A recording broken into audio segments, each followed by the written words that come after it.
بسم اللہ الرحمن الرحیم۔ اس سے پہلے کے اسباق میں آپ حضرات نے مجاہدے کی 4 قسمیں سنی تھی۔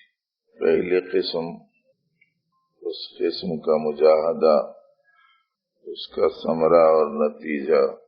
دوسری قسم اس کا مجاہدہ، اس میں یاد اور غفلت کا اعتبار اور اس کا نتیجہ، اس کا ثمرہ، یہ آپ حضرات کو سنایا گیا تھا۔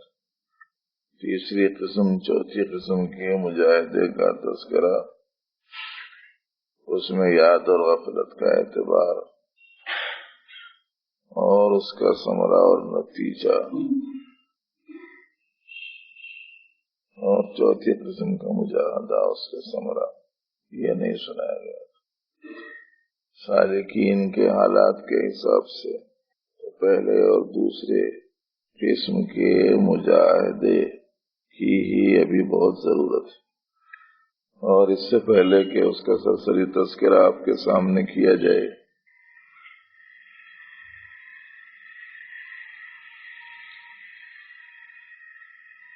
یہ بات ذہن میں رکھنی چاہیے کہ دین اسلام جس قسم کے علوم کی تعلیم اپنے پیرووں کو دیتا ہے وہ بنیادی طور پر 3 طرح کے ہیں۔ ایک ظاہری احکام شریعت، دوسرے باطنی احکام شریعت، اور تیسرے وہ علم و یقین اور استحضار کی تعلیم جس کے نتیجے میں آدمی کو معرفت، قرب ربانی حاصل ہوتا ہے، نصیب ہوتا ہے اور مقربین میں شامل ہوتا ہے۔ اپنے اندرون کی جتنی چیزیں ہیں ان پر اور اپنے سے خارج میں جتنی چیزیں ہیں ان پر جو آدمی کو کوشش کرنی ہے وہ یہ ہے کہ اللہ جل شانہ ہی ان تمام چیزوں کے مالک حقیقی ہیں، اس کا استحضار قائم کرنا۔ اگر یہ استحضار اپنے اندرون کی چیزوں سے متعلق ہو تو اس کو یافت کہتے ہیں، اپنے سے باہر کی چیزوں سے متعلق ہو تو اس کو شہود کہتے ہیں۔ اپنے سے متعلقہ چیزوں میں اللہ کے مالک ہونے کا یاد رہنا یاد کہلاتا ہے، یاد نہ رہنا غفلت کہلاتا ہے۔ اپنے سے بیرون کی چیزوں میں اللہ ہی ان کے مالک حقیقی ہیں، یاد رہنا یاد کہلاتا ہے اور یاد نہ رہنا غفلت کہلاتا ہے۔ اس پہلے درجے کا جو مجاہدہ ہے جس کو راہ شریعت کہتے ہیں، یہ ہے کہ یاد کو غفلت پر غالب کرنے کی کوشش کرتا رہنا، اس کا نام مجاہدہ۔ کتابوں میں آپ حضرات نے تصوف کی ذوق والے جو لوگ ہیں بہت سی کتابیں پڑھی ہوں گی، وہاں مجاہدات کا عنوان بھی پڑھا ہوگا، مجاہدے کے طور طریق بھی پڑھے ہوں گے، لیکن مجاہدے کی یہ شق آپ کو پڑھنے میں سننے میں نہیں آئی ہوگی کہ علم و شعور کے اعتبار سے حق تعالی ہی انفس و آفاق کے مالک حقیقی ہیں، اور انفس و آفاق کی تمام اشیاء حق تعالی جل شانہ کی مملوک ذاتی ہیں۔ اس کا استحضار رکھنا یاد ہے، یہ یاد نہ رہنا غفلت ہے، اور اس یاد نہ رہنے کو یاد رہنے میں تبدیل کرنے کی کوشش کا نام مجاہدہ ہے۔ اور غفلت اہل صوفیہ، اہل دل اور اہل علم، اولیاء کرام کی نگاہ میں اس درجے میں غیر اللہ کو مالک دیکھنا، مالک سمجھنا ہی شرک ہے۔ وجہ کیا ہے؟ وجہ یہ ہے کہ اللہ کی چیز کو مخلوق کی طرف منسوب کرنے کا نام شرک ہے، اور مخلوق کی چیز کو اللہ کی طرف منسوب کرنے کا نام کفر ہے۔ مخلوق کی چیز مخلوق کو، خالق کی چیز خالق کو دینے کا نام توحید ہے۔ اللہ کے علاوہ کسی اور کو روزی دینے والا سمجھنا کیا ہے؟ شرک ہے۔ اللہ کے علاوہ کسی اور کو اولاد دینے والا سمجھنا کیا ہے؟ شرک ہے۔ اللہ کے علاوہ کسی اور کو عبادت کا مستحق سمجھنا کیا ہے؟ شرک۔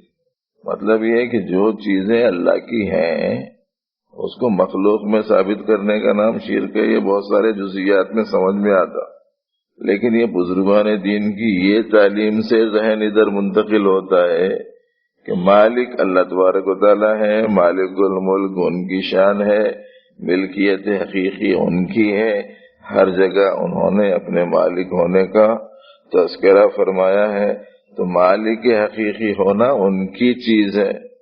اب یہ مالک ہونے کو مخلوق کی طرح منسوب کر دینا کیا ہوگا؟ اب یہ اس طرح ہمیں بتاؤ، شرکی تو ہوگا۔ جب ہم یہ جملہ سنتے ہیں تو ایک دم چوکنا ہو جاتے ہیں، چونک جاتے ہیں کہ صاحب ایسا کیسا؟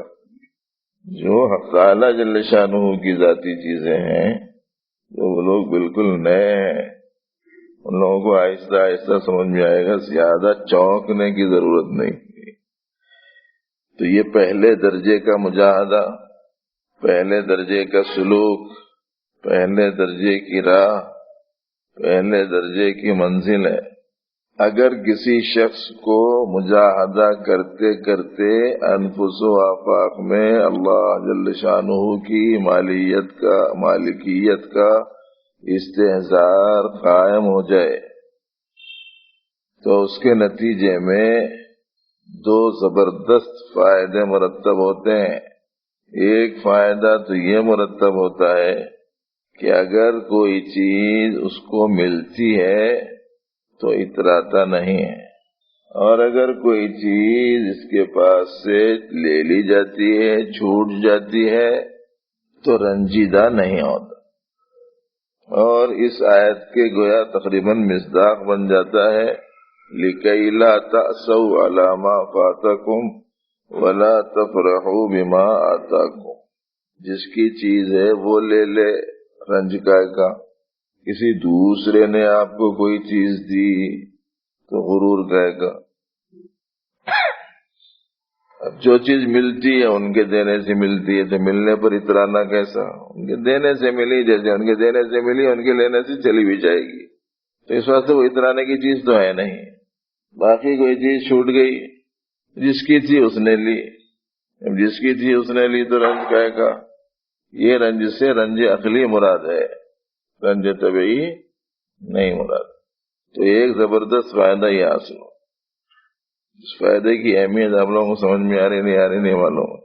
آج کل جتنے لوگ فخر و غرور میں گرفتار ہیں یہی بات نہیں سمجھ میں آنے کی وجہ سے گرفتار ہیں، اور جتنے لوگ ٹینشنوں کا شکار ہیں یہی بات نہیں سمجھ میں آنے کی وجہ سے شکار۔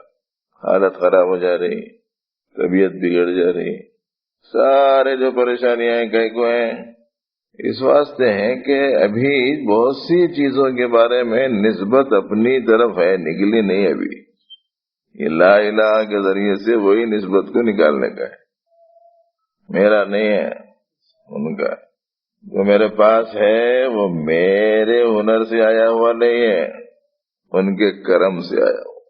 تو آیا ان سے تو اترانا نہیں، ان کی چیز ان کے پاس گئی، گھبرانا نہیں۔ یہ زبردست فائدہ ایک حاصل ہوتا ہے۔ دوسرا جو اس کا ثمرہ حاصل ہوتا ہے وہ یہ ہے کہ اللہ جل شانہ کے محبوب بندوں کی جو جماعت ہے اس میں داخلہ مل جاتا ہے، یعنی صالحین میں۔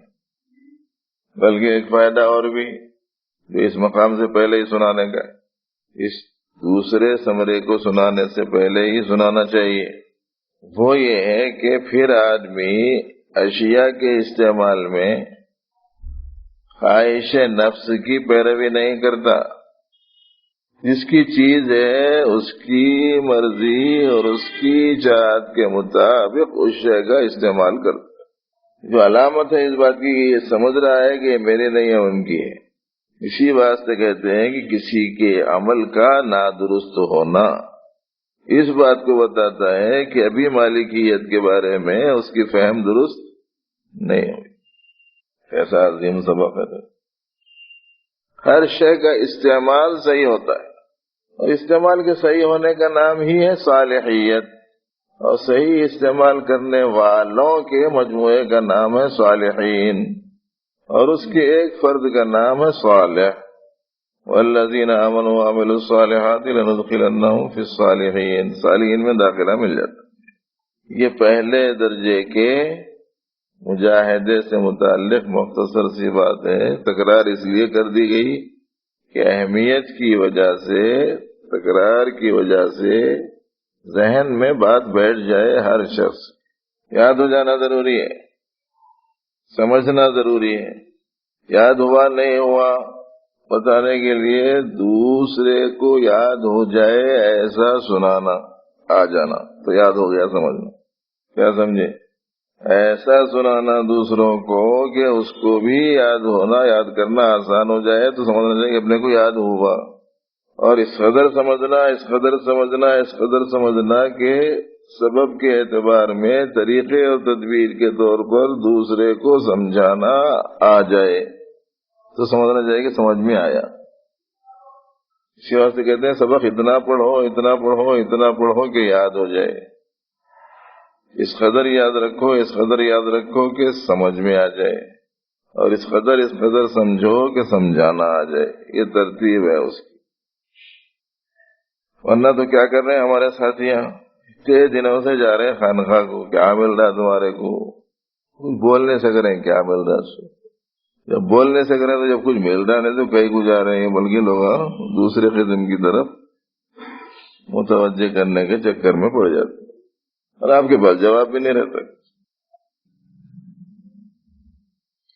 دوسری جگہ جو چھوٹی موٹی جو کچھ باتیں یاد ہو جاتے ہیں نا، اس کی وجہ یہ ہوتی ہے کہ وہاں اتنا رہتا، ایسے یاد کرنا مشکل نہیں رہتا۔ اب یہاں یہ ہے کہ صاحب سناتے چلے جا رہے ہیں، یہ سنا رہے، وہ سنا رہے، وہ سنا رہے، وہ سنا رہے، کتنا بول کے یاد کریں گے، بول کے یاد نہیں ہو رہا تھا۔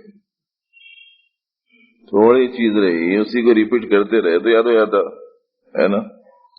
بہت چیز آ رہی تو اسی صورت میں ہر مرتبہ کوئی نئی بات سننے کو ملے تو یاد رکھنا مشکل ہو جا رہا۔ اگر آپ یہ سب باتیں اگر یاد رکھ لیں گے تو دیکھیے کہ خود اپنی ذات کو کس قدر اس سے نفع ہو سکتا ہے، اور آپ کے توسط سے پتہ نہیں پروردگار عالم کتنوں کو فائدہ عطا فرمائیں۔ یہ پہلا مجاہدہ ہے، پہلا درجہ ہے، پہلی منزل ہے، اور مجاہدے کی یہ پہلی قسم ہے، اور اس کے 3 ثمرات بتائے گئے آپ۔ ایک ثمرہ یہ ہے کہ آدمی کسی چیز کے ملنے پر اتراتا نہیں، کسی چیز کے چھوٹ جانے پر گھبراتا نہیں۔ دوسرا ثمرہ یہ ہے کہ چیز کے استعمال میں اپنی مرضی کو نہیں کرتا، اختیار کرتا، بلکہ رب کی مرضی کو اختیار کرتا ہے۔ تیسرا ثمرہ یہ ہے کہ اس کے نتیجے میں اللہ کی پسندیدہ جماعت صالحین اس میں شامل ہو جاتا ہے۔ بہت بڑا فائدہ ہے نا، مجاہدہ بھی سب جم کے کرنا نا۔ آج تو تم لوگوں کے لیے خوش نصیبی کی بات یہ کہ آج عشاء کے بعد میں پوچھنے کا چانس نہیں ہے میرے کو کہ کس کو یاد ہوا۔ تو عشاء کے بعد ایک اور اصلاحی مجلس میں جانا ہے، ورنہ تو گزشتہ یاد کر کے آنے کے واسطے بھی شاید متوجہ کیا گیا تھا۔ عشاء کے بعد میں آ کے وہاں اوپر بیٹھتے نا، وہاں پوچھنے کا موقع رہتا، یہاں سنانے کا موقع ہے، وہاں سننے کا۔ اس واسطے جو زیادہ سمجھدار قسم کے لوگ ہیں نا، وہ لوگ وہاں آ کے بیٹھتے ہی نہیں، اب کیا پوچھ لیتے نہیں معلوم۔ دوسری قسم، تیسری قسم انشاءاللہ العزیز اگر ذہن اسی طرف چلتا رہا تو مغرب کے بعد عرض کی جائے گی۔ اللہ تعالیٰ توفیق عمل عطا فرمائے۔